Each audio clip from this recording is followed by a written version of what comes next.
جو اس بلاسٹ کی بھی اگر بات کریں، اس میں جو لوگ اپنی جانوں سے گئے اس میں مسلمان بھی شامل ہیں، لیکن سارا بلیم جو ہے وہ انہی کو دیا جا رہا ہے۔ اسی پہ بات کریں گے۔ صدر آل پارٹیز کانفرنس کے جو الائنس ہے انہوں نے ہمیں جوائن کیا، فہیم کیانی صاحب ہمارے ساتھ ہیں، اور ساتھ ہی ساتھ ہمیں کشمیری جرنلسٹ جو ہیں وہ بھی ہمارے ساتھ ہوں گے اب سے کچھ دیر میں، ذیشان قریشی۔ لیکن آغاز کریں گے فہیم کیانی صاحب سے۔ السلام علیکم، بہت شکریہ آپ نے جوائن کیا۔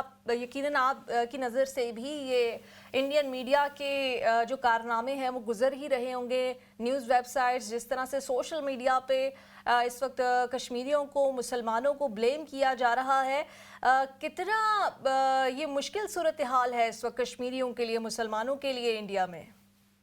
بہت شکریہ، بڑے اہم ٹاپک پہ آپ مجھے موقع دے رہے ہیں۔ دیکھیں کہ کشمیری تو گزشتہ 78 سالوں سے بھارت کے ظلم و جبر کا شکار ہیں، لیکن 5 اگست 2019 کے بعد مودی نے اسرائیلی اسٹریٹجی جس طرح اسرائیل نے پیلسٹائن میں اڈاپٹ کی ہے، اسی کو وہ کشمیر میں کاپی کیٹ کیا ہوا ہے۔ اس نے 5 اگست 2019 کے بعد ہمارے اسپیس اسٹیٹس کو تبدیل کر کے پھر اس کے بعد جو جموں کشمیر کی جو ڈیموگرافی ہے اس کو تبدیل کر ہے، نان کشمیریز کی سیٹلمنٹ کے لیے آئے روز لوز بھی بنا رہے ہیں۔ تو ایک خوف کا سما اس نے پیدا کیا ہوا ہے، اور وہ یہ سمجھ رہے ہیں کہ ہم ان مظالم کو ڈھانپ کے کشمیریوں کو خاموش کر دیں گے، لیکن اس وقت کشمیر کے اندر ایک بڑی ریزسٹنس موجود ہے، اور جو پرامن ریزسٹنس ہے اس کو کریش کرنے کے لیے وہاں پر 1 ملین فورسز موجود ہیں۔ خود جو ان کے فیکٹر فگر ہیں کہ وہاں پر جو عام سٹرگل کرنے والے ہیں وہ 250 یا 200 ہوں گے، لیکن وہاں لاکھوں کی تعداد میں آرمی رکھنا یہی ہے کہ کشمیریوں کی جو پرامن جدوجہد کو کریش کیا جائے۔ ابھی یہ جو واقعات جو فالس فلیگ آپریشنز ہیں یہ مودی کی رجیم کا حصہ ہے۔ اس سے پہلگام میں کے حوالے سے انہوں نے کیا، فالس فلیگ آپریشن کیا، اور دنیا میں وہ پاکستان کو آئسولیٹ کرنا چاہتے تھے، لیکن خود انڈیا پوری دنیا میں آئسولیٹ ہو گیا۔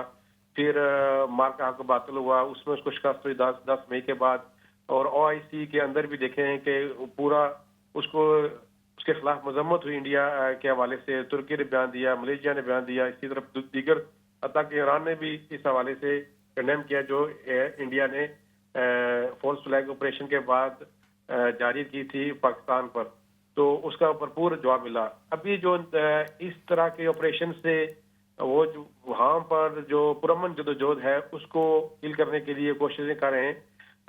اگر یہ تو پہلے تو باہر نکلنا، مظاہرے کرنا، احتجاجی مظاہرے کرنا، یہ تو بات کی بات ہے۔ اگر کوئی کشمیری اگر وہاں پر کسی پوسٹ کو لائک کر دے جو پرو فریڈم پوسٹ ہو، جو رائٹ آف سیلف ڈٹرمنیشن کے والے سوشل میڈیا پہ، تو اس وقت اس کی فوراً 3-4 گھنٹے کے بعد اس کے گھر آرمی آ جاتی ہے، اس کو اریسٹ کر دیا جاتا ہے۔ وہ جو جرنلسٹ جو ابھی اس وقت گرفتار ہیں، ان کے واٹس ایپ میسیجز، یعنی واٹس ایپ میسیج جو ہم کہتے ہیں انکرپٹڈ ہے، لیکن اس کے پاس بھی ان کے وہاں پر انڈیا کا ایکسیس ہے، ان کے سامنے ان کو واٹس ایپ میسیج دکھائے گئے۔ آپ نے تو رائٹ آف سیلف ڈٹرمنیشن کی بات کی ہے اپنے صحافیوں کے ایک کامن گروپ میں، تو اس بنیاد کے اوپر اس وقت وہ جرنلسٹ 4-5 سال سے وہاں پر گرفتار ہیں، اور اس وقت تقریباً کوئی 2800 کے تعداد میں لوگ ایسے ہیں جو انڈیا کے جیلوں میں جن کو موو کیا گیا ہے، اور پوری جو اس وقت جو ڈیٹین ہے، اس وقت 10,000 سے زیادہ نوجوان اس وقت ڈیٹین ہیں۔ وہاں پر مختلف طرح کے ظلم و جبر کے ہتھ کنڈے ہیں کہ جب ایک نوجوان کو گرفتار کیا جاتا ہے، دور دراز علاقوں میں پھینکا جاتا ہے انڈیا کی جیلوں میں، تو بڑا مشکل ہے فیملیز کو وہاں پہ ایکسیس لینا، اور جو معاشی طور پر بھی وہاں پر بڑے مسائل ہیں۔